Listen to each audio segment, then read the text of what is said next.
ఇది మీకు తెలుసా? కలియుగంలో ఏం జరుగుతుందో శ్రీకృష్ణుడు ద్వాపర యుగంలోనే చెప్పేశారట. ఒకరోజు కృష్ణుడు 5గురు పాండవుల్ని పిలిచి వారిని అడవికి వెళ్లి అక్కడ వింతగా ఏం కనిపించిందో చూసి రమ్మన్నారట.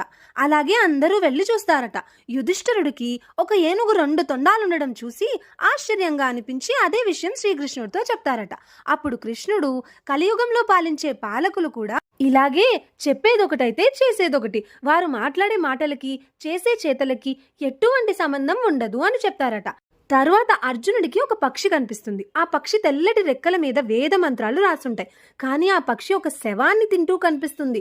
ఇది అతనికి చాలా వింతగా అనిపించి కృష్ణుడితో ఇలా చెప్తాడు. అప్పుడు కృష్ణుడు కలియుగంలో కూడా వేదాంతులు పండితులను చెప్పుకుని తిరిగేవారు ఎప్పుడు ఎవరు చనిపోతే వారి సంపద వారి గొప్పదనం మా మీద వేసుకుందామా అని చూస్తూ ఉంటారు అని చెప్తారట.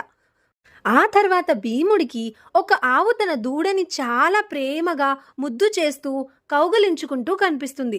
కానీ ఆ ప్రేమ విషమించి ఆ దూడ చాలా ఇబ్బంది పడుతూ దాని ఒంటి మీద రక్తం వస్తూ కనిపిస్తుంది. ఇది చాలా విచిత్రంగా అనిపించి భీముడు ఈ విషయాన్ని కృష్ణుడికి చెప్తాడు. అప్పుడు కృష్ణుడు